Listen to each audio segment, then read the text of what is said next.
Cara a cara analizamos los principales temas que son noticia en Jalisco y nos metemos, estamos haciendo una valoración, un análisis del primer año de López Obrador, del primer año también de Alfaro al frente de los ejecutivos. Precisamente acaba de pasar la semana pasada, los dos tuvieron posibilidad de enfrentar este primer año, por lo tanto el primer juicio como tal que podemos hacer en la administración es el primer año. Vamos a platicar y más adelante conversamos con Augusto Chacón. Estamos recopilando miradas sobre el presente político nacional y nos queremos también situar en lo local. Es decir, qué temas son importantes a nivel local, qué temas son importantes en términos de construcción de ciudadanía y también en términos de la participación de la sociedad civil. Hasta las 10 de la mañana estamos en Cara a Cara y recuerda que nos puedes mandar un WhatsApp al 3318 8076 41. En esta mesa dialogan todas las ideas, se genera la noticia y se dicen las cosas. Cara a Cara, la información clara y precisa en voz de sus protagonistas. Cara a Cara, con Enrique Tucent.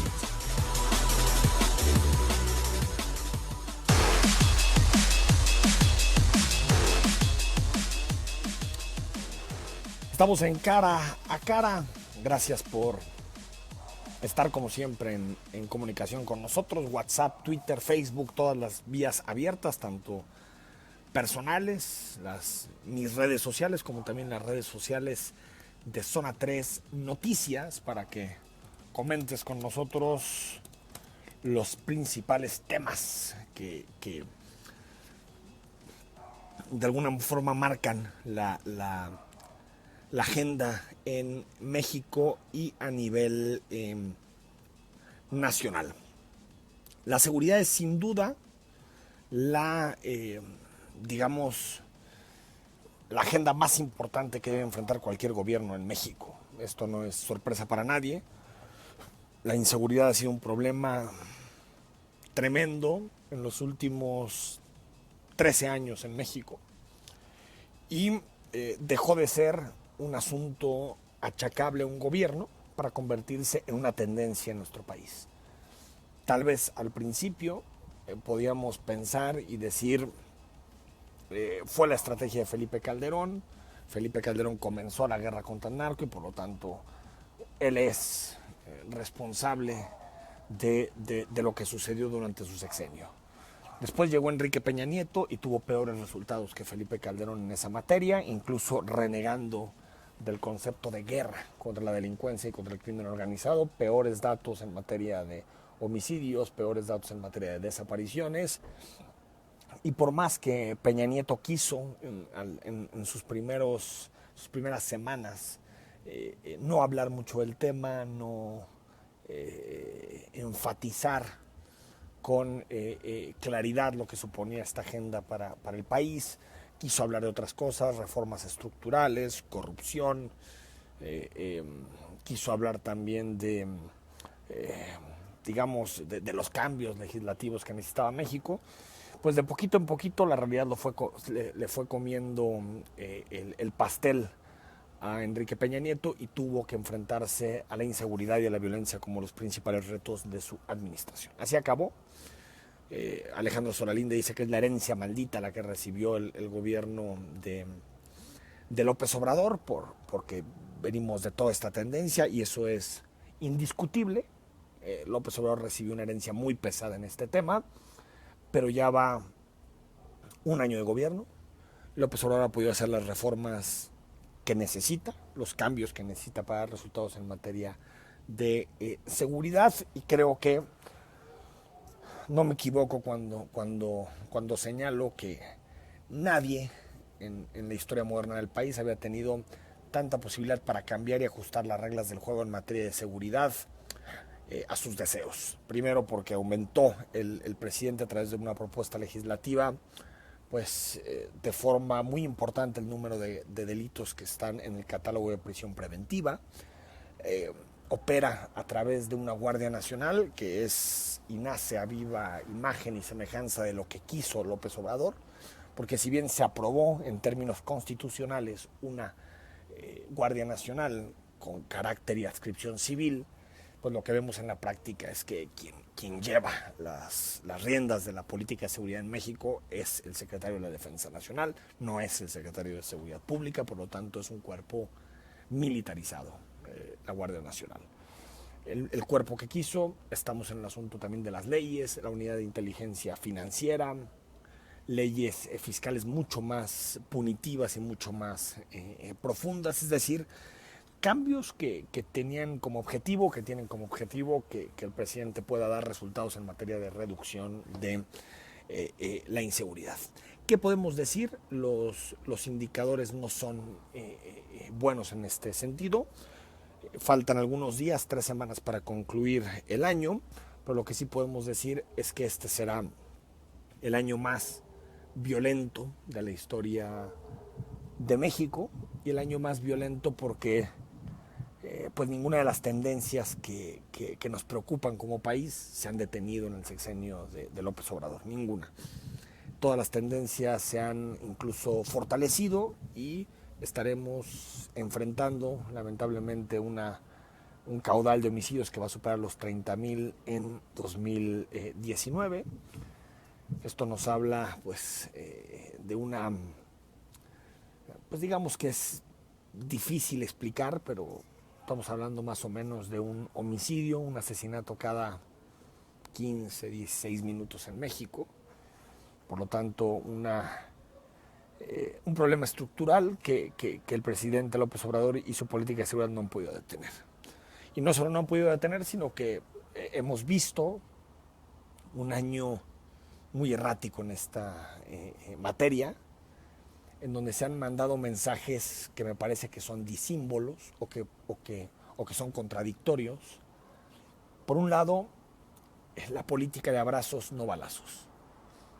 Esta política se sustenta en la idea de que la violencia no se acaba con más violencia, de que es necesario apostar por programas sociales, es necesario apostar por la reconstrucción del tejido social, es necesario tener un país de más oportunidades, es necesario que llegue el desarrollo y las oportunidades a los 2.500 municipios que existen en México. Todo eso son, digamos, formas de entender la seguridad que por supuesto van y apuestan por ir a la base del problema. Claro, y yo estoy de acuerdo en eso que dice López Obrador, una muy buena parte del problema es la falta de oportunidades, un tejido social totalmente roto, municipios que no solamente sus instituciones están cooptadas por el crimen organizado, sino que también el tejido social está totalmente desilvanado por la intervención del narco en muchos municipios de todos los estados, en donde quien domina y quien toma las decisiones es el narcotráfico, o son los huachicoleros, o quien tiene el dinero, quien tiene los recursos para poder someter a las instituciones a sus designios. Por lo tanto, claro que hay un problema de pobreza, de desigualdad, hay un problema de exclusión, de miseria, que provoca violencia y que provoca que para muchos jóvenes en México la única salida a su situación sea enrolarse en las filas del crimen organizado. Pero esa política, esa idea que yo comparto de invertir y de reconstruir el tejido social como apuesta de futuro, pues no puede estar desprovista de una estrategia que sí tenga en cuenta los efectos reales de la inseguridad que están sucediendo en el día a día en nuestro país. Entonces, en la medida en que va avanzando la política de abrazos y no balazos, también existen confusiones en los cuerpos de seguridad, existen confusiones en las policías, porque no saben hasta dónde tienen que utilizar la fuerza, la legítima fuerza que tiene el Estado en el momento particular en el que vivimos. Entonces existen confusiones que llegan al fiasco, por ejemplo, de lo que sucedió en Culiacán, en el Culiacanazo, y que han repetido en otros estados, en donde ha habido operativos fallidos y operativos que no logran ni una cosa ni la otra, ni son capaces de proteger a la ciudadanía, ni son capaces tampoco de ir desarmando los grupos del crimen organizado, pero sí generan una percepción muy extendida de que tenemos un Estado, un gobierno que no puede con la tarea, que no puede con la chamba. Y por otro, está esta parte, digamos, suave, de discurso suave de cómo resolver el problema de seguridad, pero por otro también vemos un discurso militarizado que está podríamos decir, estructurado en torno a la Guardia Nacional. Al proyecto más importante en materia de seguridad de López Obrador, que es la Guardia Nacional, que tiene un perfil totalmente distinto a la política de abrazos y no balazos, que es meter a los militares a hacer las labores de seguridad que históricamente le han tocado a las policías en México. Digamos, estas dos piezas no embonan con facilidad. Y lo que terminan reflejando es una política de seguridad totalmente errática, en donde las decisiones se toman de forma improvisada, en donde no se avanza en la construcción de instituciones a nivel local, nada, al revés. La idea presidencial, la idea centralista que tiene este gobierno es ir erosionando a través de menos recursos presupuestales, las instituciones locales. Entonces, había distintos programas que servían para mantener casi en terapia intensiva a las policías municipales, pero ahora con estos recortazos es todavía más complejo para las policías municipales. Por ejemplo, la caída dramática y sostenida de los recursos para el Fortasec, programa aportaciones federales en materia de seguridad, que en su momento se llamó el Subsemun. También caída importante, y por lo tanto tenemos una estructura que se va consolidando a nivel nacional con estas tensiones y estas contradicciones de las que hablábamos entre la Guardia Nacional y entre la política de abrazos y no balazos, pero por otro tenemos un total descuido y deterioro de las condiciones que tienen las instituciones locales para enfrentar a la inseguridad.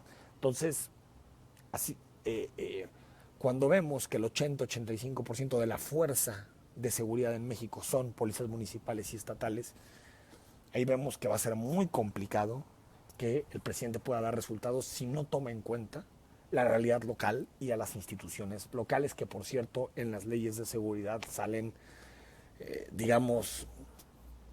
con cada vez menos atribuciones en materia de el combate a la inseguridad. Entonces, creo que este es el gran desafío que tiene López Obrador. Tiene que dar un golpe de timón tiene que dar el presidente, porque así como está en este momento operando, solamente vamos a escenarios idénticos a los de 2019.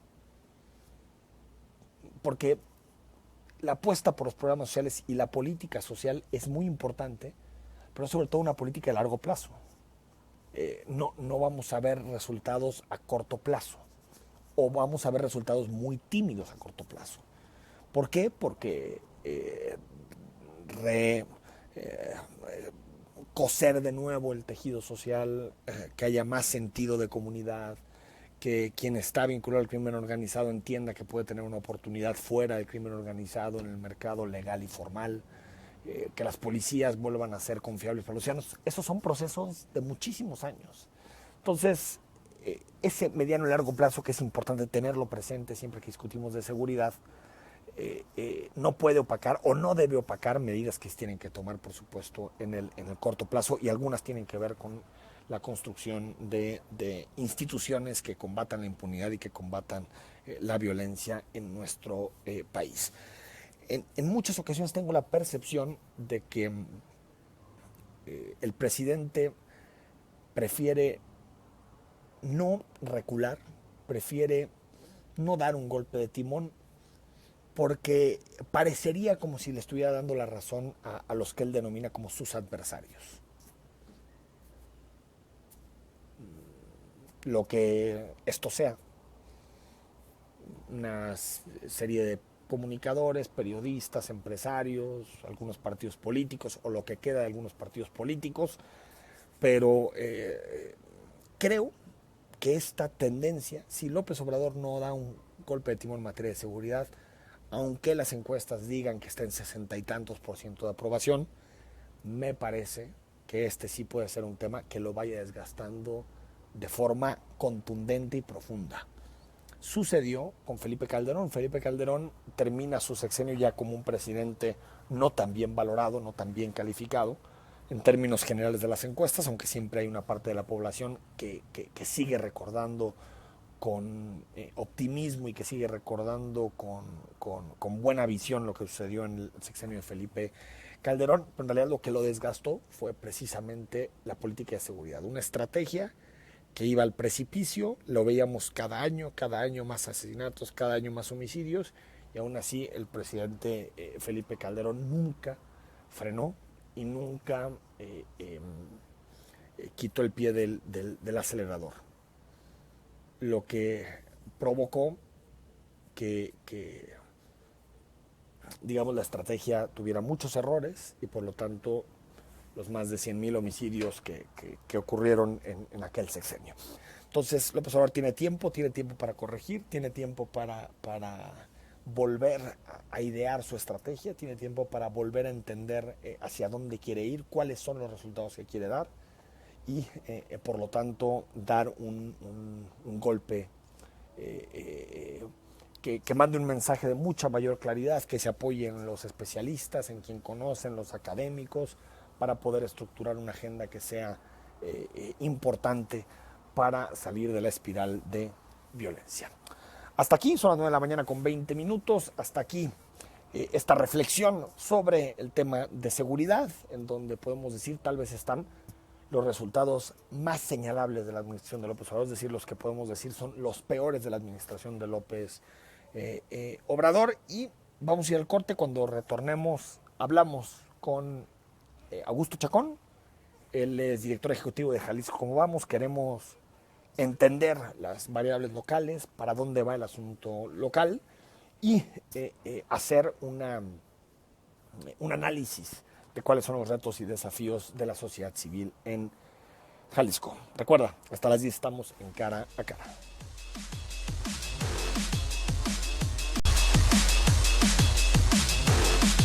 Estamos de regreso en Cara a Cara. Gracias por estar con nosotros. Ya estamos en miércoles y como cada semana saludamos a Augusto Chacón. ¿Cómo estás, Augusto? Bien, Enrique, encantado de estar aquí. Buenos días a todos, buenos días a todas. Bueno, hay muchos datos. Nos gustaría hoy hacer un corte de lo que ha supuesto pues, las distintas informaciones de Jalisco Como Vamos, las encuestas, los estudios que se han presentado de Jalisco Como Vamos. Hay que recordar que Augusto Chacón es director del Observatorio Ciudadano Jalisco Como Vamos. Primero, un tema que está ahí sobre la palestra pública, Augusto: violencia hacia las mujeres. En el área metropolitana de Guadalajara, las mujeres perciben más inseguridad y discriminación que los hombres. 10% de las mujeres se ha sentido discriminada o maltratada por su género y 59% dicen vivir en una ciudad que es insegura. Difícil situación para las mujeres en la ciudad, ¿no, Augusto? Para las mujeres vivir en Guadalajara es difícil. En nuestra primera medición en 2011, Enrique, la diferencia entre estas percepciones de inseguridad y en los distintos espacios como el que acabas de mencionar no eran tan distintas entre hombres y mujeres. 7 años después, los datos que estás dando corresponden a la encuesta 2018, se acentuó muchísimo la inseguridad que sienten las mujeres. Ahora sí hay una diferencia. Los hombres nos sentimos más seguros que las mujeres y es perceptible. A pesar de las campañas en las que hemos invertido, de leyes que se han cambiado, de discursos políticos, la mujer no ha ido sino degradando su calidad de vida en Guadalajara. También la calidad de vida la perciben menor que los hombres, inclusive la felicidad. Así que Guadalajara no es un lugar propicio para un poquito más de la mitad de la población. ¿Son menos felices las mujeres que los hombres? Un poquito sí son menos felices. Además, bueno, de los estudios en donde está demostrado que ganan menos, desempeñando la misma labor, ganan menos. Una brecha. Y algo que revela muy bien el acendrado machismo que todavía padecemos en esta región. Las mujeres usan más el transporte público que los hombres. El coche sigue siendo, y bueno, voltea a ver todos los días a tu lado, de cada 10 autos seguramente 7 son conducidos por hombre y 3 por mujeres. Y se acentúa el uso de la mujer en el transporte público porque además tiene que llevar y traer a los niños a la escuela. Y eso lo hace en transporte público porque el coche pues es para el varón. El dato, recuerdo de Jalisco Como Vamos, era creo que 68% de las mujeres usan transporte público y hombres en 40 y tantos. Así es. Una brecha de 20 y tantos. Es una diferencia grande, muy notable. Bueno, ahorita estaba pensando, Augusto, que que se sigue viendo extraño en Guadalajara cuando una pareja va en su auto que maneje la mujer. Sí, no. Se sigue viendo. Es casi automático que el hombre se sube a que se vaya del lado del chofer. Pero obviamente por nuestra tradición, por la cultura, por el conservadurismo, lo que digamos. Pero es hasta un asunto que incluso las personas que podemos no definirnos de esa forma, operamos, ¿no? Sí. Inconscientemente bajo esa lógica, ¿no? Pero muchas de las violencias y de las exclusiones que viven las mujeres, muchas tienen que ver con la inercia cultural. Se hace así, y así es, y así ha sido, y qué raro que se quejen, todavía se escucha decir, ¿no? Si siempre ha sido así. Bueno, justamente es lo que tenemos que cambiar, es la invitación a cambiar, a repensar cada uno de nuestros actos cotidianos. Y bueno, tú eres mucho más joven que yo, pero si mi generación ya no tiene tanto remedio, ¿cómo estamos educando a nuestros hijos para que lleguen de otra manera a crear una sociedad? Totalmente. Y me resulta la duda, Augusto, sobre si es que en este momento somos una sociedad más violenta contra las mujeres o si las mujeres están empezando a tener más conciencia de todas las violencias que hay a su alrededor. Mujeres, es decir, tal vez antes en el transporte público, un acoso, tal vez alguien lo normalizaba. Una mujer lo normalizaba. Bueno, siempre me pasa, repegones en el transporte público. Y en este momento, durante algunos años de discutir este tema, tal vez hay más mujeres que dicen esto es violencia. Yo creo que sí son varias cosas. Pueden ser ambas, ¿no? Claro, yo creo que hay más violencia. Creo que entre las presiones económicas, la extremada competencia y esa forma machista de ser hombres nos lleva a cierto grado de impotencia que desquitamos normalmente o con los menores o con las mujeres. Y a lo mejor no nos damos cuenta, es una violencia soterrada que puede ser económica, que puede ser psicológica, pero ahí está. Por otro lado, sí, la mujer ha ido ganando poder, denuncia más, se queja más, se atreve a decir, yo no paso por esa calle porque está oscura. Antes era una fatalidad y se tienen que aventurar. Me siento insegura en el transporte público o el Uber. Sí. Las redes sociales también les han dado una voz que antes no les permitíamos y también eso tiene que ver con que ahora veamos más. Sin embargo, a pesar de todo esto y insisto, lo que hemos tratado de hacer al menos a escala del discurso, tendríamos que ver una reducción más significativa. Tal vez más lenta en las violencias, pero debería ser una inclusión mucho más intensa en la que ya perciben las mujeres, y no es así. Que 10% en nuestra encuesta reconozcan ante un desconocido que han sido discriminadas por su género, implica que hay un 20% más que no nos lo dice, claro, que mejor se queda callada y no lo reconoce. No lo reconoce muchas veces, ¿no? O puede ser que no lo interiorice. Que a veces te discriminan y no lo sabes o no lo quieres ver de esa forma, ¿no? Sí. Ahora, si tú le metes a eso piel, raza, y le metes a eso clase socioeconómica, más aparte la razón de género, ¿quién sabe a qué porcentajes nos iríamos de discriminación, Augusto? Eso es, y lo vemos. Porque esa es una parte nada más, ¿no? Un elemento de la discriminación. Nada más. Mujer, indígena, pobre.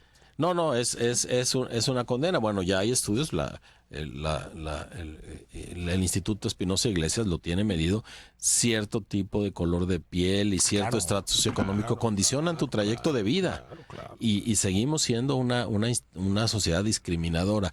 En las mujeres vemos la expresión más terrible, porque no se supone, porque es la mitad de la población.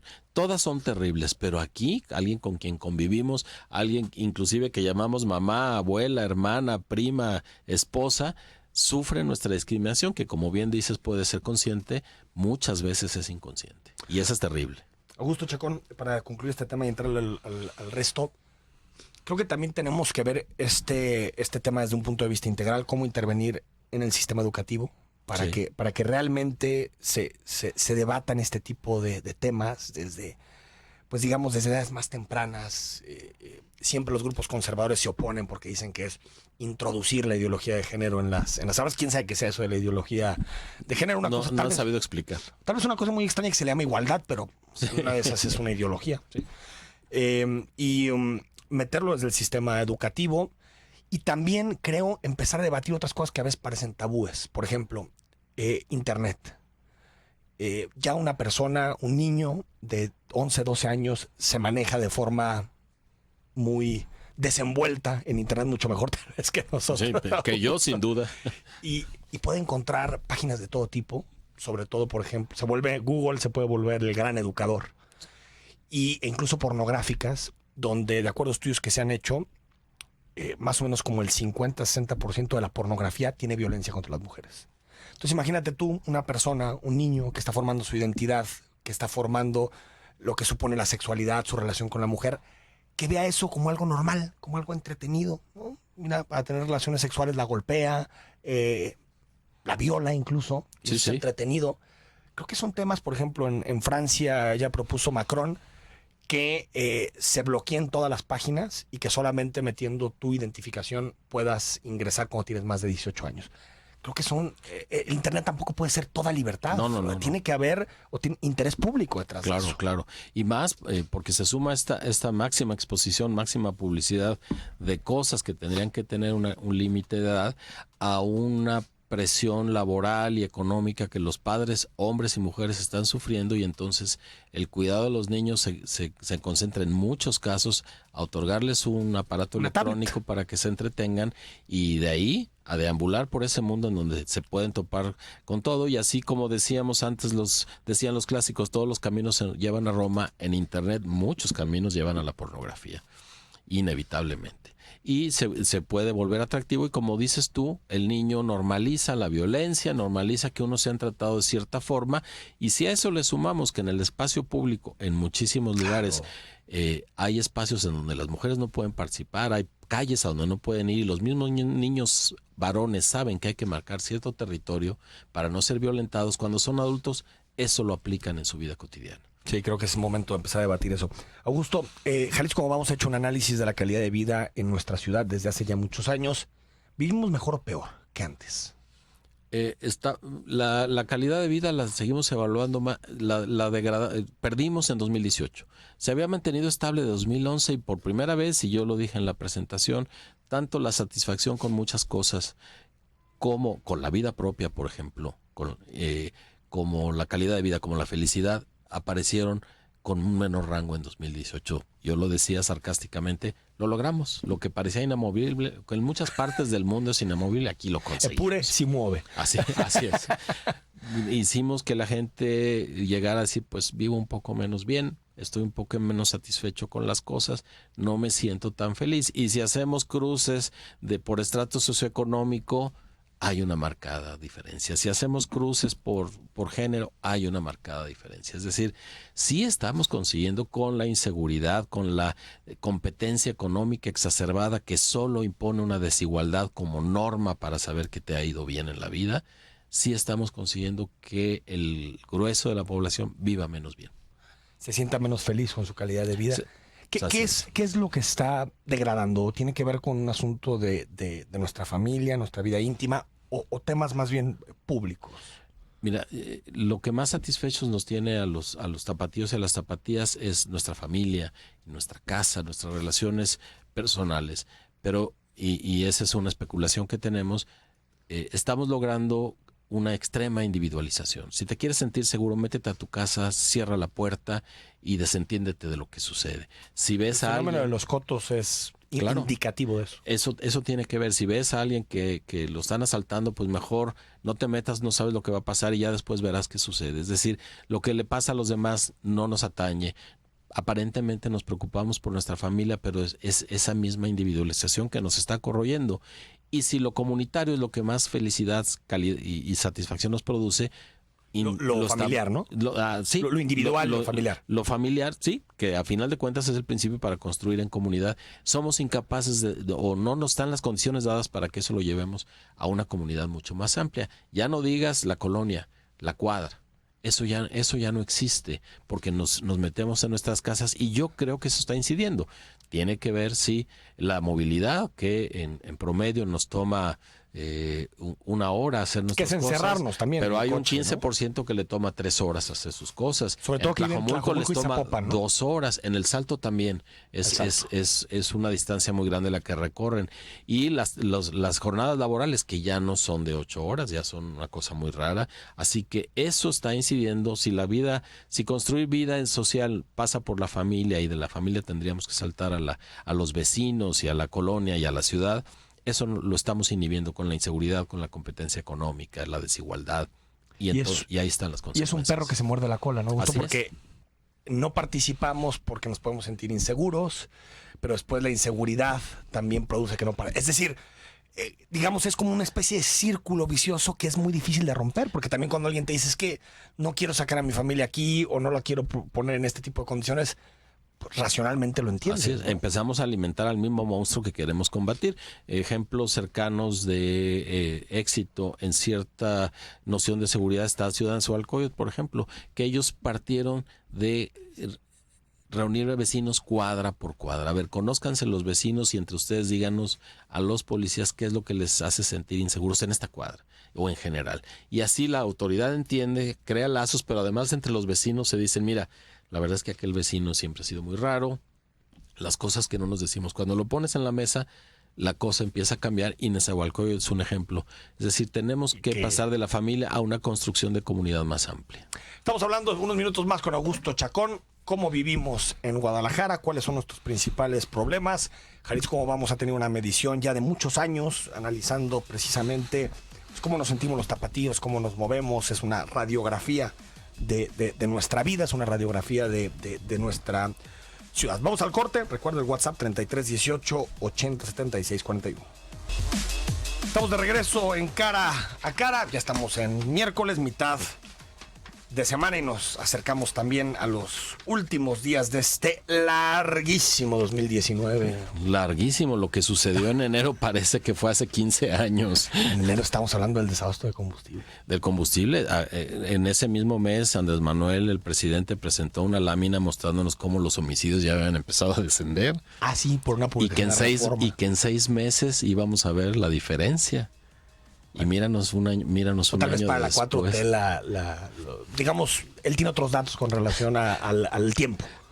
Tal vez 6 meses son distintos, ¿no? Eso sin duda, pero solo puesto en la dimensión de todo lo que nos... ¿Te acuerdas de aquel asunto de las instancias infantiles? Ya estamos hablando como viejitos y fue hace unos meses y parece que fue hace siglos. Sí, ha sido un año intenso. Sí, el tiempo siempre corre igual, pero no se siente igual. Este año 2019, desde mi punto de vista, ha sido... Cuando me dice, ya estamos en diciembre. Sí. Apenas estamos en diciembre, ¿no?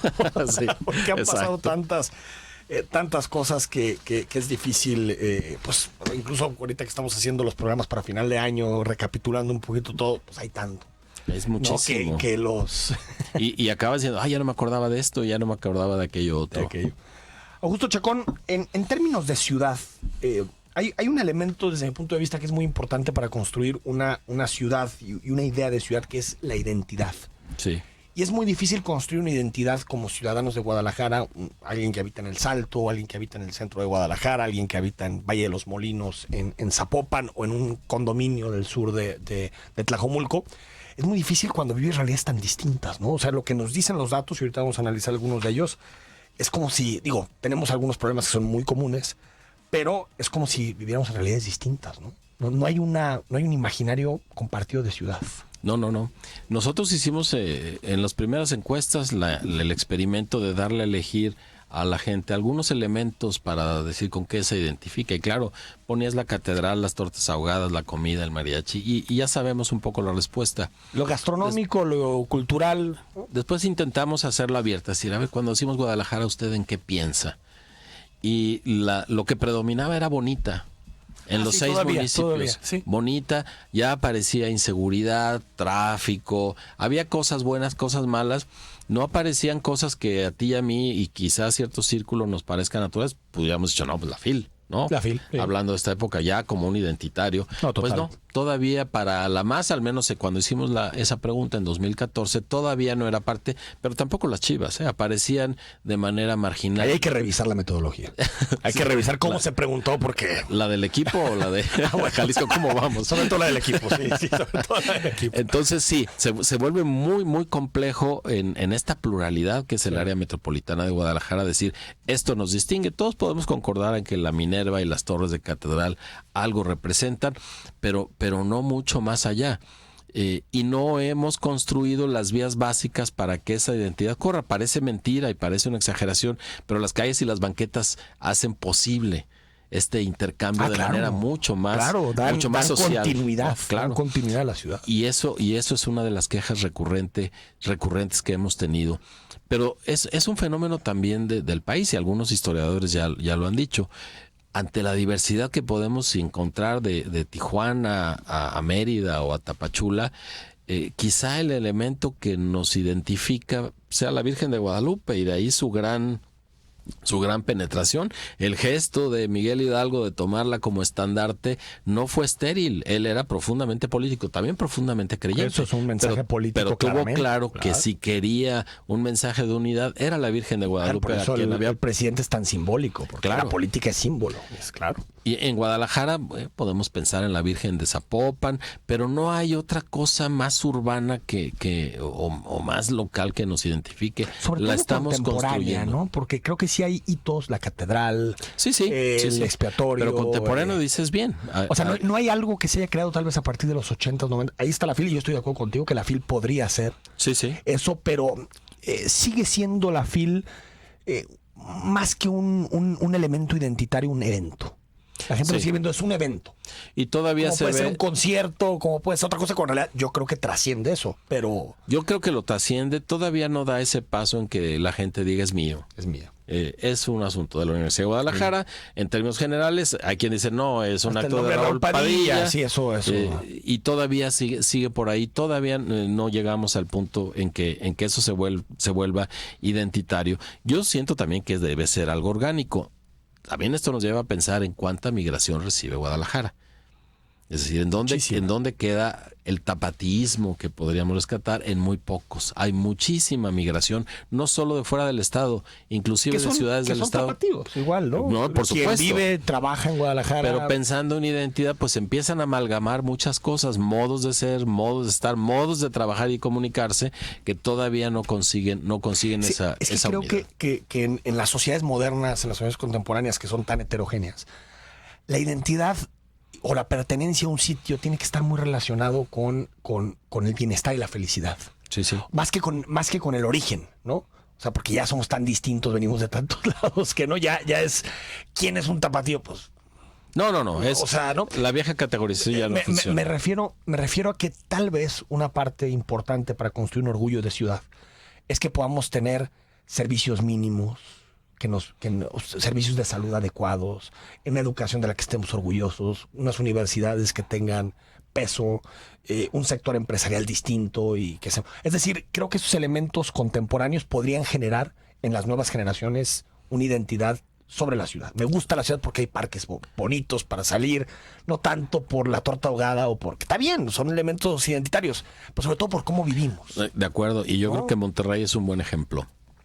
Empresas que juegan mucho en el tejido social, claro. Redes de comunicación muy intensas. No, a mí me sorprendió la primera vez en Monterrey, y mi familia materna es toda de Monterrey, que hay una cervecería, la más antigua de Monterrey, que en temporada de calor está abierto el jardín y llegan los repartidores, por ejemplo, en moto, se sientan y se pueden tomar una cerveza y no les cuesta. Ah, no, es Cuauhtémoc Moctezuma. Sí. No sé si sigas funcionando, funcionaba. Y claro, no es la cervecería es cervecería para los regiomontanos. Es que voy a ir a cervecería, y queda sobreentendido de qué están hablando. Así como los equipos de fútbol, no es gratuito que se llenen cada vez, porque generan un sentido de pertenencia. No es que les guste más el fútbol profundo que a nosotros. No. Creo que en eso estamos igual, pero un sentido de pertenencia que me lleve a hacer el gasto, que me lleve a gritar, que me lleve a ponerme la camiseta, allá lo tienen muy claro. Aquí estamos, en una explosión de desarrollo urbano impresionante que nos tomó por sorpresa a uno de los habitantes de aquí. De repente los maizales de Tezistán se convirtieron en casas que no nos gustan, casas que no nos dicen nada como ciudad, y la intercomunicación entre esos distintos modos no ha sucedido. Se han hecho esfuerzos, yo creo que por ahí podríamos apuntar eventos culturales masivos, lo que hace GDL Luz y todas esas que parece que empiezan por ejemplo, en música, en comida, algo que te dice todo el mundo es qué bien se come en Guadalajara. Restaurantes es... No, y la ciudad sigue siendo un lugar maravilloso. Claro. Sigue siendo un lugar maravilloso. Lo que creo es que tal vez no ha habido una estrategia de identificación, a diferencia de Monterrey, que estoy totalmente de acuerdo contigo. Una estrategia de identificación con las nuevas generaciones. No, y yo creo, por ejemplo, creo que entre las nuevas generaciones, lo que sucede alrededor de Avenida Chapultepec ya significa, ya es Chapu, Y voy a Chapo y ya significa cosas más allá de un restaurante, más allá de un bar, es una forma de estar con otros y entre otros que no nos había sucedido aquí. Lo hacía el centro, pero de repente lo deshabitamos y no solo eso, lo volvimos inseguro. Y insisto para nosotros, porque cuando la gente viene de fuera dice qué bonito el centro, pero nosotros como habitantes aquí de tantos años extrañamos cosas que ya no están y modos que ya no se viven. Barcelona hizo un movimiento muy inteligente. Yo estuve en el 96, 4 años después de sus Olimpiadas. Y para ellos las Olimpiadas fueron una marca de ciudad. Mira, te decían los taxistas, esto no estaba, fue por las Olimpiadas. Este paso a desnivel, aprovecharon las Olimpiadas para generar un enlace mucho más fuerte entre el espacio físico llamado ciudad y sus habitantes. Y aquí no lo hemos podido conseguir. Siempre estamos a ocurrencias de corto plazo, de gobernadores y alcaldes, y entonces nada prende. De ahí la gran oportunidad que nos presenta la reelección y que sigamos un proyecto de largo plazo. Bueno, que en ese momento había un alcalde, Pascual Maragall, que duró 15 años. Bueno, ahí tienes. 15 años en el cargo. Ahí tienes. Y Barcelona todavía disfruta de esos Juegos Olímpicos que le salieron carísimos, sí, pero en términos sociales les dejaron lo que no hicimos nosotros con los Panamericanos. No, al contrario. Panamericanos nos dejaron deudas, corrupciones, 2 o 3 temas que tienen que ser prioritarios para 2020 en la agenda de la ciudad. Ahí está el IMEPLAN, que por primera vez está articulando una especie como de imaginario de ciudad, ahí tratando de adquirir algunas competencias de los municipios.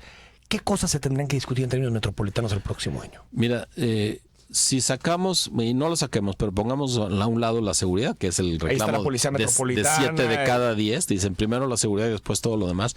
El segundo reclamo de la gente, que nosotros tenemos medidas, calles y banquetas. Es decir, el salario mínimo del desarrollo urbano no está completo. ¿No estaría bueno que lo gastara el IMEPLAN ese dinero? Para hacer una continuidad urbana, porque lo que no puede ser es que haya banquetas de determinado tipo en Tonalá. Digo, todas son malas, pero algunas son peores. Sí, de Tonalá, del Salto. Hay municipios que no tienen, que tienes que caminar por la calle. Sería ideal, digo, que hubiera una sola instancia, pero bastaría con que el IMEPLAN pusiera los estándares para las banquetas, para las calles, para los cruces, para los semáforos, para la señalización. Guadalajara ni siquiera tiene una identidad. Todavía encontramos letreros que dicen Nogales 1700 en medio de las ciudades. Que nos platique algún día si alguien ha seguido todos los Nogales, ¿no? Si de alguien le ha servido saber que Nogales está a 1700 kilómetros. Pero por lo que me ha platicado, la historia es curiosa. De por qué Nogales, que le importaba a un exgobernador. Bueno. Esas curiosidades está lleno el desarrollo urbano. Porque nadie entiende por qué está señalizado Nogales y no. Pero si te fijas, ¿no? Ni siquiera la posición de los semáforos es la misma en toda la ciudad. Puede estar en medio, arriba, abajo, a la derecha, a la izquierda. Se adquirió deuda para renovar todos los semáforos de la zona metropolitana. Pues casi 1,000 millones de pesos. Podemos ver el ejemplo de La Habana. Tienen un plan maestro que hicieron hace muchos años y se han ceñido al plan maestro. Claro, es otro tipo de gobierno, pero en teoría uno democrático debería seguirlo con mayor fruición. Pero aquí los planes olvídate de la ciudad, para el centro de la ciudad son de trianuales. Necesitamos un plan maestro que compremos y todos. Seguridad, banquetas y calles. Banquetas. Otro tema que tendría que ser fundamental. Y los servicios públicos en general. Por supuesto, basura y agua no están tan mal evaluados, pero yo creo que agua va a empezar a entrar en crisis. Necesita la ciudad atender eso. Y los servicios públicos en general, que son más bien malos. Por supuesto, movilidad, que ha sido el gran tema de movilización de ciudadanos durante muchos años. Esperemos que el peribús, o como se llama ahora mi macroperiférico, venga a ser el gran detonador de una manera distinta de relacionarnos en el espacio público, no en todo, porque las vías alimentadoras pueden propiciar que al fin cambiemos el transporte público. Y se te olvida una cosita, que termina en la línea 3. Porque ya tal vez estando es como esas cosas que te generan tanto dolor, entonces mejor las bloqueas. O dices, ya no la quiero ni ver. No han acabado línea 3. Y te voy a decir una cosa, Augusto, ni siquiera sé cuánto dinero se necesita para acabarlo. Porque antes teníamos una cantidad, en su momento estuvo Luna en el programa y dijo la cantidad es esta, salió esa lana, después dijeron que no, que habían encontrado otras cosas. El gobierno del estado le puso para 2020 300 y tantos millones de pesos. Y también hay una inversión de 3,000 millones de la federación. El gobierno federal le puso otro tanto, pero a pesar del dinero, o con todo y el dinero, todavía quedan dudas. Yo digo, teniendo muchas sospechas de qué hay en ese túnel, qué pasa en el túnel, qué va a suceder cuando empiece a vibrar con el trabajo quedan muchas dudas. La prueba es que nadie nos ha mostrado una foto o un video de un traslado por el túnel. No. Y estamos a menos de 30 días de que se termine según el presidente de la República. Eso ni de broma. No hay que meter expectativas falsas. Si bien nos va en 2020 para finales, por ahí vamos a andar, ¿no? Sí, o pensemos una ciclovía que vaya por esa instalación mientras arranca o no.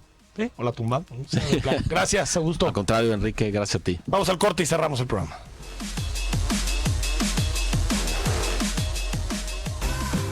Mantengámonos cerca. Línea WhatsApp 3318 8070. Pues buenísima la charla que tuvimos con Augusto Chacón, repasando la agenda de la ciudad de Guadalajara para el próximo año. Muchísimos asuntos importantes se van a discutir en Guadalajara. Creo que 2020 será un momento trascendental para ver si hay o no voluntad de parte del gobierno del estado, voluntad del IMEPLAN y voluntad de los presidentes municipales para avanzar hacia esquemas mucho más complejos de gobernanza metropolitana. Es decir, sí tendremos a partir de 2020 y en el futuro más espacios en donde la coordinación metropolitana no sea un asunto de la voluntad de cada parte, sino ya algo desarrollado, algo institucionalizado que permita que los problemas se solucionen desde un punto de vista metropolitano. Esa es la idea que se está poniendo sobre la mesa en términos de construir una ciudad, una Guadalajara, en donde no solamente todos nos sintamos tapatíos por el simple hecho de pertenecer a un espacio geográfico, sino que nos sintamos tapatíos por el hecho de tener servicios públicos de calidad, tener gobiernos que rinden cuentas, tener educación de calidad, tener acceso a servicios de salud. Es decir, que nos sintamos orgullosos de nuestra ciudad, que nos sintamos orgullosos del espacio común que hemos construido en conjunto. Creo que es un gran reto. Ahí está la labor del IMEPLAN, ahí está la labor de Mario Silva, que han intentado llevar a cabo cada vez más procesos de gobernanza metropolitana que permitan tomar decisiones conjuntas. Veremos hasta dónde llega el gobierno de Enrique Alfaro y los alcaldes el próximo año. Soy Enrique Tucen, mañana jueves estamos aquí de regreso en Cara a Cara. Escúchanos, tendremos la opinión del doctor Eduardo González. Hasta mañana jueves.